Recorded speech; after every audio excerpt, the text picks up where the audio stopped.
iyi nama yateguwe mu gikorwa tugiye gukora mu minsi iri imbere yo kwibuka jenoside yakorewe abatutsi ku nshuro 25. Twifuza ko twakomeza kuvuga tukanaganira ku cyateye jenoside, ku ngaruka zayo, ariko noneho bikatubera isomo nk'abanyarwanda, isomo dukure mu Rwanda bikabera n'isomo handi mu banyamahanga. Niyo mpamvu tubafite hano, harimo abanyamahanga bamwe na bamwe bari inzobere cyane cyane mu kumenya jenoside n'izakorewe hirya no hino. Dufite abakora cyangwa se abaprofesori n'abandi bakora kuri jenoside yakorewe Abayahudi n'izindi. Twifuza yuko twasangira ibitekerezo, tugasangira ibitekerezo nk'abanyarwanda, ariko tugasangira ibitekerezo nk'abahuriye kuri community y'isi, kugira ngo dushobore kurwanya ingengabitekerezo jenoside, dushobora kurwanya jenoside hirya no hino ku isi. Nyuma noneho nk'abantu nk'aba human community tumenye ko tube mu mahoro. Niko ikindi bamwe mu bavuze ijambo bakomojeho ni ukugerageza gushakisha uburyo habaho kubungabunga amateka ya jenoside kugira ngo n'abandi bazaza bakurikira mwebwe bazayamenye.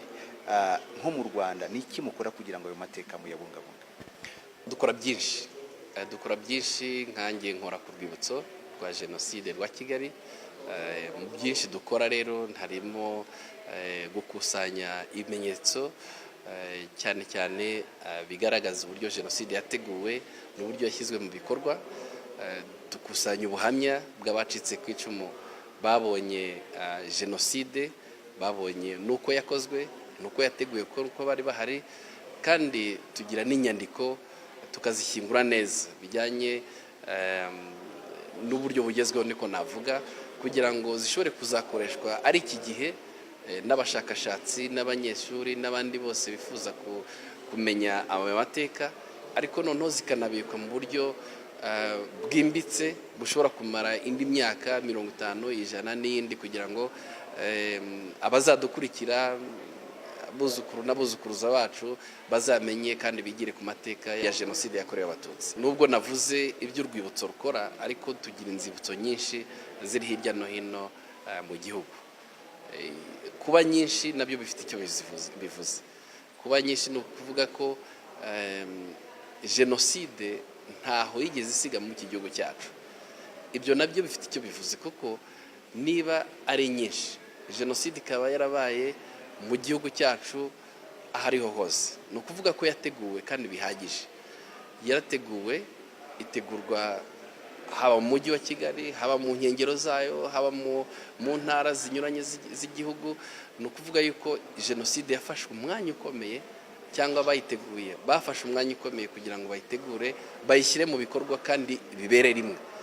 Ni ukuvuga rero icyo dufashwa na CNLG nk'abacitse ku icumu, nuko ndetse na leta y'u Rwanda muri rusange, nuko izo nzibutso zifatwa neza.